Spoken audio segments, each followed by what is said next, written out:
Uma boa parte dos meus alunos, os que ainda estão estudando na área do SST e os recém-formados, eles têm a noção, eles têm a consciência da importância de fazer uma avaliação de riscos e uma classificação de riscos. Porém, eu percebo que alguns sentem uma dificuldade de como que eu começo isso? Como que eu construo essa avaliação de risco? Eu começo por onde? Então, nesse vídeo, eu resolvi fazer um exemplo, né, completinho de um setor, fazer uma avaliação de risco do setor e a partir desse modelo que eu vou apresentar para você, obviamente você já consegue criar o seu passo a passo e você vai entender que é muito mais simples do que você imagina, tá? Mas antes a gente vai falar sobre alguns itens importantes também, principalmente relacionado à matriz de risco. O que é a matriz de risco? A matriz de risco é uma ferramenta, é uma técnica visual onde você faz cruzamentos de dois eixos, né? O eixo de severidade do acidente ou do perigo e a probabilidade disso acontecer. Certo? Na NR1 ele não cita especificamente a matriz de risco, mas porém ele cita sim que você tem que fazer uma classificação desse risco até para você tomar uma ação futura. Certo? Então, gosto de usar uma matriz 5x5, eu já vou mostrar para você aqui, mas você pode criar a tua em cima de alguns modelos também, sem problema algum, tá? Mas basicamente eu gosto de classificar os riscos através dessa matriz de risco. O modelo que eu uso, ele é baseado na metodologia AIA, né? Porque ela tem cinco categorias de severidade e de probabilidade. Também você pode se utilizar da BS 8800, só que essa no caso ela é uma 3x5, né? Então no meu caso, eu gosto de utilizar essa da metodologia AIA, tá? Nesse modelo, então, a gente vai utilizar um modelo de 5x5, onde aqui ó, no eixo horizontal, você pode ver, né? No eixo horizontal eu tenho a severidade, a ocorrência, certo? E no eixo vertical, aqui do lado esquerdo, onde eu estou passando o mouse aqui, ó, eu tenho a probabilidade, tá? No eixo vertical a probabilidade, no eixo horizontal a severidade de ocorrência. Em cada um desses eixos, você pode criar as suas categorias, tá? Por exemplo, no meu caso, eu coloquei aqui na severidade de ocorrência, eu coloquei 1 muito baixo, 2 baixo, 3 médio, 4 alto e 5 muito alto. Ah, mas eu posso fazer diferente, professor? Pode, você pode colocar, pode dar outro nome para isso aqui, pode colocar tolerante, intolerável, não importa, tá? Você pode colocar letras, você pode colocar números romanos, não importa. Certo? A única coisa você vai seguir, se caso você seguir essa metodologia da AIA, você vai fazer uma matriz de 5x5, tá bom? Da mesma forma aqui na probabilidade, ó, 1 muito baixa, 2 baixa, 3 média, 4 alta e 5 muito alta. Isso é o que eu utilizo, mas você pode também fazer a tua maneira também, tá bom? Então, por que tem esses numerozinhos e essas cores aqui? A gente já vai ver no exemplo, mas para aqueles que ainda não viram isso, aqui você vai cruzar linha com coluna. Então, por exemplo, aqui, por que tem esse 10 aqui? Porque eu tenho, naquele determinado risco que eu identifiquei, uma severidade, ou seja, uma ocorrência que eu considerei qualitativamente como 2, ou seja, baixa, só que a probabilidade daquilo acontecer é muito alta, é muito frequente, ela pode acontecer todos os dias. Então eu coloquei 5, então 5 vezes 2 dá o 10 aqui. E daí essas cores, a gente vai ver também ali no exemplo, que é a gradação de risco, né? Então um risco muito baixo, um risco médio, um risco alto e um risco muito alto. Tá bom? Então só para que você entenda, aqui está uma matriz de risco 5x5, aonde você cruza linhas com colunas e você consegue classificar, né, essa gravidade, essa probabilidade, essa severidade desse risco, tá bom? Só que, claro, antes de fazer essa tabela, essa matriz de risco, o que a gente faz antes disso? A gente faz isso aqui, ó. a gente vai e cria uma descrição de cada risco, certo? Então, por exemplo, aqui eu coloquei uma descrição para cada uma daquelas classificações que eu falei ali para você. Então, por exemplo, no item severidade e ocorrência, eu coloquei aqui, ó, isso aqui eu criei. Tá? Você também pode criar, dependendo da necessidade do teu setor, dependendo da necessidade do teu cliente, da tua empresa. Você pode mudar algumas palavras, enfim. Mas para que você entenda como que isso funciona. Por exemplo, aqui ó, eu coloquei no máximo um desconforto. Essa severidade desse provável acidente, por exemplo, no máximo de desconforto, eu coloquei como muito baixo. E eu dei uma gradação com o número 1, depois lesões leves, necessitando no máximo de primeiros socorros, queixa de dores que pode estar relacionadas ao trabalho, classifiquei como baixa, gradação 2 e assim sucessivamente até lesão incapacitante permanente ou fatalidade, que eu considerei, dei o nome de muito alta, né? E você pode colocar aqui como intolerável ou enfim, tanto faz, tá? E a gradação 5. E aqui embaixo no outro eixo, aquele eixo vertical da probabilidade, você também vai fazer as descrições de acordo com a realidade aí da tua empresa. Pode se utilizar essa mesma aqui, mas também você pode criar um novo texto, né, uma nova indicação. Mas no meu caso eu coloquei no máximo uma vez por ano, então eu descrevi com uma probabilidade muito baixa e eu coloquei uma gradação como 1. Tá?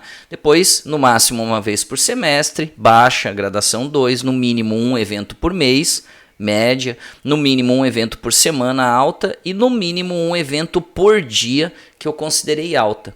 Tá? Então, você tendo essas descrições de acordo com a realidade aí do teu setor, da tua empresa, aí sim, aí você tem as gradações aqui, e aí você vai lá para a tua matriz de risco, vamos voltar aqui, ó. Aí você vai para a tua matriz de risco e aí você já tendo a descrição de cada um desses itens, aí você vai colocando os valores aqui, tá bom? Mas eu vou mostrar mais claramente ali no exemplo, você vai entender bem como isso funciona, tá bom? Então, já falamos das descrições de cada elemento. Na questão da NR1, muitos perguntam assim, mas por que precisa fazer uma avaliação? Né, uma avaliação e uma classificação de risco. Tudo isso faz parte lá do nosso PGR, dentro do GRO, e essa gradação, essa avaliação e essa classificação de risco ajuda a tomada de decisões, porque na própria NR1 menciona que devemos executar a avaliação e a classificação de risco para que possamos adotar as medidas de prevenção, priorizando sempre os maiores riscos, que é o que vai aparecer ali na nossa matriz de risco, e com o maior número de trabalhadores expostos, tá bom? Então, seguindo aqui, dentro do subitem 1.5 da NR1, a gente vê que está escrito lá, não está explícito sobre a matriz de risco, mas está escrito como que a gente deve agir. Então, no item C do item 1.5.3.2, ele fala lá, avaliar os riscos ocupacionais indicando o nível do risco. A matriz de risco, ela nos indica muito bem isso. Depois no subitem D, classificar os riscos ocupacionais para determinar a necessidade de adoção de medidas de prevenção. Então, através do mapa da matriz de risco, a gente consegue estipular o que é grave, o que é médio, o que é risco muito baixo. Depois, no subitem E, implementar medidas de prevenção de acordo com a classificação de riscos na ordem de prioridade estabelecidas na linha G do subitem 1.4.1 da nossa NR1. Então, priorizar sempre, né? Coloquei aqui embaixo, priorizar sempre as ações com maior classificação, claro, né? As que tiverem com maior classificação de risco, você vai priorizar as ações que você vai executar justamente para reduzir esses riscos ou eliminar esses riscos. E também você deve considerar, além da maior gradação, você tem que considerar o local com maior quantidade de trabalhadores expostos. Vamos imaginar que 2 riscos ou 3 riscos deu muito alto, certo? Então vamos supor que 2 setores empataram lá com grau de risco 20. Quem que você faz primeiro? Para quem que você vai executar a ação primeiro? Você executa primeiro a ação que tiver a maior quantidade de trabalhadores expostos, tá? E depois você segue para outra e assim sucessivamente, nessa ordem hierárquica aí. Tá bom? E agora então a gente vai ver esse exemplo aqui. Eu desliguei a câmera para aparecer melhor essa planilha para você aqui. Essa planilha eu criei para facilitar bastante aí na tua elaboração da tua avaliação de riscos, tá bom? Já vou mostrar como que ela funciona, né?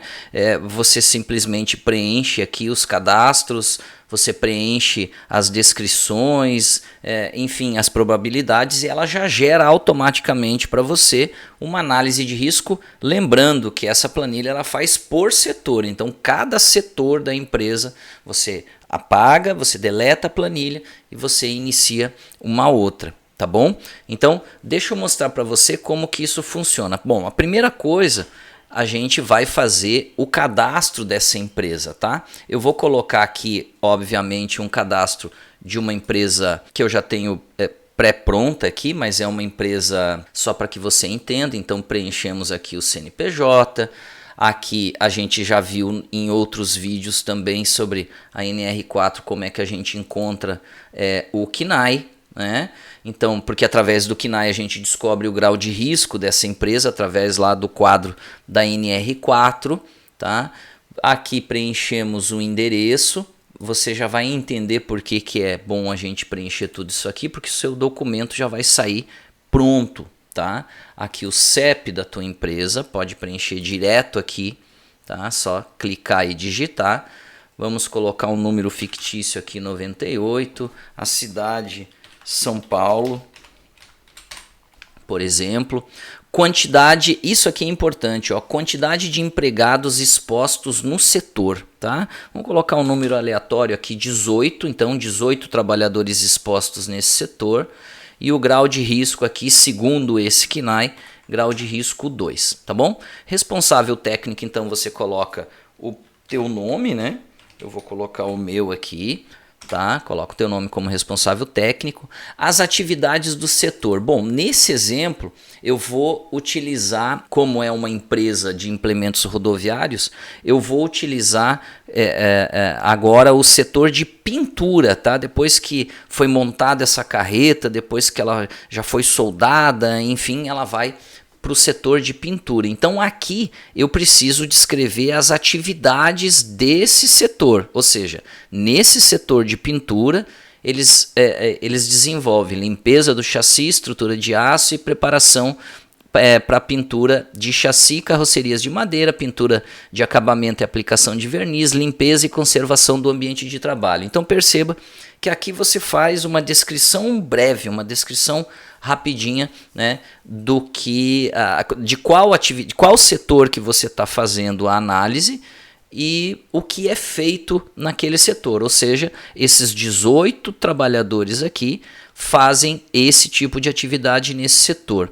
E aqui você vai colocar quais são as medidas de prevenção que já existem no local. Tá? Se não existe nada, você coloca aqui, não utiliza EPI, não tem, enfim, não tem EPC, não tem respirador, não tem luva, não tem nada. Tá? Nesse caso aqui, hipoteticamente, a gente vai colocar que eles se utilizam de máscara e respirador. Aqui, obviamente, né, você vai colocar a marca da máscara, né, o número dessa máscara, para que ela serve, esses tipos de coisas, né? E aqui eu coloquei então máscara e respirador e luvas nitrílicas, tá? Aqui embaixo essa data, ela sempre que você abrir a planilha, ela vai vir atualizada automaticamente, então não precisa mexer. E a jornada de trabalho aqui você pode mudar, né? De segunda a sexta, de 8 da manhã às 5 da tarde. Eu coloquei aqui, mas você pode alterar. Vamos supor que você tenha uma frente de trabalho que trabalhe de quarta a sábado, por exemplo. Colocamos aqui, aí coloca o horário. Começa às 9, termina às 3 da tarde, enfim, tanto faz, tá? Nesse caso desse exemplo, eu estou colocando aqui uma empresa normal aí que funciona de segunda a sexta, das 8 às 5, tá bom? Então vamos lá. Bom, agora a gente vai entrar especificamente na análise de risco, né? E o que essa planilha pode nos ajudar. A primeira coisa é categoria do risco identificado. Aqui, descrição breve da fonte geradora. Bom, vamos imaginar que eu entrei lá no setor, eles pintam as carrocerias lá. Então, o que eu vou descrever aqui? Aqui você descreve, tá? Nesse caso, eu vou colocar aqui, é um setor de aplicação de tintas, certo? Bom, se aplica tintas, qual que é a categoria de risco identificado ali? A gente abre essa aba aqui, ó, e a gente tem todos os riscos identificados aqui, tá bom?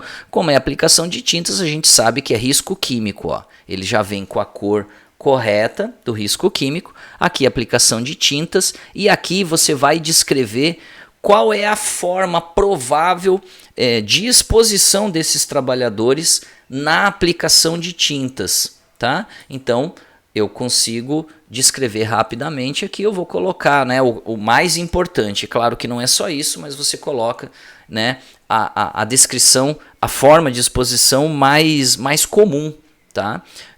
Ou a mais grave, né? Eu coloquei aqui inalação de névoas e poeiras. Bom, agora aqui a gente vai fazer o seguinte. Probabilidade de ocorrência. Quando você clica aqui, ó, você percebe que tem uma numeração de 0 a 5 e aqui na severidade também de 0 a 5, que é o que você vai preencher. Ah, professor, mas eu não sei o que é essa probabilidade de ocorrência. Você já preencheu aqui, ó, quando você vem nesse botão ver gradação de riscos, tá? Clicamos aqui, ó, vamos para a nossa gradação de riscos. Lembra que eu mostrei para vocês num vídeo atrás aí que a gente preenche tanto a severidade quanto a probabilidade? Nesse caso aqui, a gente vai dar um número primeiro para probabilidade de ocorrência. Então vamos voltar lá na gradação, a probabilidade é essa daqui, tá bom? Essa aqui de baixo, essa azulzinha aqui. Bom, qual que é a probabilidade de uma aplicação de tinta naquele determinado setor de fabricação de carretas? É evidente que eles, pelo menos a empresa que a gente está usando como exemplo, é uma empresa de médio para pequeno porte, elas não pintam carretas todos os dias, tá? Não pinta carreta todo dia. Primeiro monta a carreta, né? Tanto que a equipe não é tão grande assim, e depois ela vai para aquele setor onde ela faz o fundo da carreta, faz a pintura, faz o acabamento. Então, o que dá para a gente colocar aqui? No máximo uma vez por ano, tá? Aqui também eu acho que não, né? Eu acho que eles pintam mais do que isso, ó. No máximo uma vez no semestre, também eu acho muito longe. No mínimo um evento por mês, sim, esse aqui faz sentido, né? Dependendo do estudo, você já conheceu a empresa, você sabe da produção deles, tá? Mas vamos colocar aqui pelo menos uma carreta por mês, essa equipe tem que pintar. Então, o nome é médio e a gradação é 3. Vamos voltar para lá, ó, ir para avaliação. Probabilidade de ocorrência, então, é 3, né? Pelo menos uma vez por mês, esses trabalhadores estão expostos a esse risco químico. E agora a severidade do dano. Vamos voltar para lá e aqui na severidade. Bom, supondo que exista um acidente, que exista uma doença ocupacional relacionada a produto químico, a gente agora vai analisar a empresa e a gente vai ver aqui qual é a severidade dessa doença, desse acidente, caso aconteça, tá? Então, no máximo desconforto, não, né? Se você inalar névoas e poeiras e solventes, esse tipo de coisa, não é o máximo desconforto, então não é muito baixo. Lesões leves, necessitando de no máximo de primeiros socorros, queixa de dores e doenças que podem estar relacionadas ao trabalho, também eu acho que ainda não. Tá? Lesão que requer ajuda médica sem afastamento do trabalho, doença ocupacional com afastamento por tempo determinado, sem sequelas. Vamos partir do princípio que o trabalhador inalou lá um solvente e ele já sinalizou que ele passou mal, enfim, né? Então vamos imaginar esse quadro aqui. Eu poderia até já colocar que pode gerar uma doença ocupacional. Mas nesse exemplo, vamos colocar que é uma severidade média com gradação 3, certo? Então voltamos para lá e trocamos aqui. Perceba que quando eu colocar a gradação aqui, ó, ele já me dá a classificação de risco, segundo a minha matriz de risco aqui, tá? E segundo essa legendinha que aparece aqui embaixo, tá? Então, ele é 9, ele deu vermelho, ele é alta aqui, ó. Então, de 9 a 12 vai ser uma classificação alta da probabilidade pela severidade, tá bom? Vamos continuar? Vamos continuar. Vamos abrir aqui, vamos ver os outros riscos. Riscos biológicos, tá? O risco biológico, nesse caso aqui, eu não percebi, tá? Não quer dizer que não tenha, mas nesse setor específico eu vou colocar como não aplicável, tá? Não existe, então eu posso manter ele em branco. E aqui 0 e 0, opa, deixa eu... Isso, aqui ele 0 e 0, então não aplicável, não tem risco biológico nessa, vamos dizer assim, nesse setor de pintura, nessa gabine de pintura, tá? Mas eu percebi também que dentro desse setor o pessoal ele trabalha carregando muita coisa, mudando máquina de lugar, máquinas pesadas, às vezes deslocando um pouco a carreta para um lado e para o outro para melhorar a passagem na hora da pintura, tirando um step, uma roda, uma barra, né? Então eu descrevi aqui que nesse setor eu percebi, analisando o setor, que existe levantamento e transporte manual de peso. O que é isso? Que tipo de categoria é esse? É a categoria de risco, onde é que está aqui? Aqui, ó, ergonômico. Se eu descobrir que eles levantam e transportam peso, né? Então a descrição da forma de exposição, o que isso pode acarretar, ou da onde vem isso, né? De uma postura inadequada em pé, geralmente, né? Os trabalhadores ficam ao redor dessa carreta, ela está em cima de um tripé, então eles trabalham geralmente, na grande 90% do tempo eles trabalham em pé. Quando eles não estão em pé, eles precisam passar por baixo desse tripé, dessa carreta, onde eles ficam agachados e curvados, certo? Então, a probabilidade de isso acontecer. Então, sempre que existe a pintura, existe essa probabilidade, né, de postura inadequada em pé, agachado ou curvado. Vamos ver lá na gradação de risco, ó. Então, no mínimo um evento por semana, sim, no mínimo um evento por semana, porque vamos imaginar que essa carreta aí leve 2 semanas para ser pintadas, tá?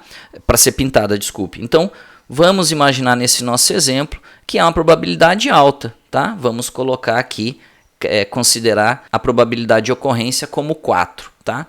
E a severidade desse dano, vamos lá dar uma olhada como é que fica isso, a severidade dessa questão, né, de postura inadequada, de levantamento e transporte manual de peso, esse tipo de coisa. Então, no máximo desconforto, olha, dependendo da tua análise, sim, pode até ser isso, dependendo do tipo de peso, né? Lesões leves necessitando de, no máximo, primeiros socorros, queixa de dores e doenças que podem estar relacionadas ao trabalho, sim, também, mas vamos para uma situação um pouquinho pior aqui, né? Lesão que requer ajuda médica, sem afastamento do trabalho, doença, né? Lesão, né? Às vezes ele pode render as costas ou machucar um dedo, um ombro, enfim, né? Doença ocupacional com afastamento por um tempo determinado e sem sequelas. Vamos imaginar que o trabalhador seja encaminhado para o tratamento antes mesmo de criar sequelas. Então, vamos colocar aqui a gradação número 3, tá? Quando eu coloco a gradação número 3, ele também, ó, já me dá alta. Eu também percebi lá naquele local, quando eu fui fazer a demanda, que tinha um ruído muito forte, né? A gente sabe que ruído, ele é um risco, onde é que está aqui? Onde é que está aqui? É um risco físico, certo? Ele é um risco físico. O que eu percebi lá? Da onde vem esse ruído lá? Qual a probabilidade de ocorrência disso? Isso é muito provável de acontecer, porque independente, né, do tipo, se a pintura é rápida ou é longa, sempre vai ter muito ruído. Então também eu vou considerar aqui, ó, uma probabilidade 4, né, uma probabilidade alta, no mínimo um evento por semana também. Tá? E a questão da severidade do dano. Essa questão de severidade de ruído, ela também é alta, né? Ela pode causar lesão grave, que requer ajuda médica, com perda de tempo no trabalho, doença ocupacional que resulte sequelas. O que é sequelas? Pode, né, deixar o trabalhador com perca auditiva, enfim, uma série de outras coisas. Então, nesse exemplo, eu resolvi colocar mais alto aí a severidade. Quando eu coloco mais alto, ele já me aparece aqui, ó, muito alto. Então ele deu nessa faixa de 15 a 25, tá? E por fim, eu também percebi nesse local que pode haver riscos de queda de materiais, queda de ferramentas, queda de máquinas, né? Enfim, uma série de outras coisas, até porque se trabalha com materiais pesados ali. Então, queda de materiais são riscos, o quê? Riscos de acidentes, tá aqui, tá? E eu considerei a origem dessas quedas de materiais como peças soltas, certo? Uma probabilidade que eu coloquei não muito alta, né? Eu coloquei uma probabilidade 2. E a severidade disso eu coloquei alta porque, dependendo da peça que cair em cima do trabalhador, ele pode fraturar um pé, ele pode fraturar uma mão, um braço, né? Então, apesar da probabilidade disso acontecer ser raro, se caso acontecer, a severidade, o dano que isso causa é bastante alto. Então eu coloquei com severidade 4. E tá aqui a nossa matriz de risco já prontinha, tá? Quando eu clico aqui na gradação de riscos, antes da gente fazer a impressão, bom, aqui embaixo, né, eu tenho o item da norma, esse que eu apresentei para vocês, tá? Aqui na gradação de riscos eu tenho a minha matriz de riscos, né, estipulada aqui. Aqui você pode clicar e preencher da maneira que você achar melhor para você, né, ou para a tua empresa. Você pode alterar isso aqui, pode utilizar do jeito que está, mas pode alterar também. Aqui eu tenho as categorias de riscos, né? Riscos físicos, riscos químicos, biológicos, ergonômicos, de acidentes. Aqui um passo a passo do que a gente precisa fazer numa avaliação de risco. E aqui embaixo aquela legendinha que a gente já viu lá atrás, tá? Quando eu clico nesse botão, eu volto para a minha avaliação de risco. Agora, a avaliação estando pronta, basta eu vir aqui nesse botão e clicar em impressão. Ó, a minha impressão já vem prontinha, com a data e a hora atualizada, com o título, avaliação qualitativa dos riscos do setor, né? Então aqui eu já coloquei qual setor é e de qual empresa que é, tá? Tá tudo prontinho aqui, segundo a norma regulamentadora e a matriz de risco aqui, fazendo-se cumprir a nossa NR1, tá bom? Então o que você vai fazer? Simplesmente você vem aqui e coloca para imprimir, e já vai chegar prontinho aí a tua matriz de risco em PDF, basta você anexar e entregar lá na tua empresa. Tá bom, pessoal? Então, acredito que essa planilha vai te ajudar bastante aí no teu trabalho. Ela é leve, é tranquila, certo? E espero ter te ajudado. Qualquer coisa pode me perguntar aqui embaixo, ou vai no link aqui para você ver a tua planilha aí, para você adquirir a tua planilha também, tá bom? Grande abraço.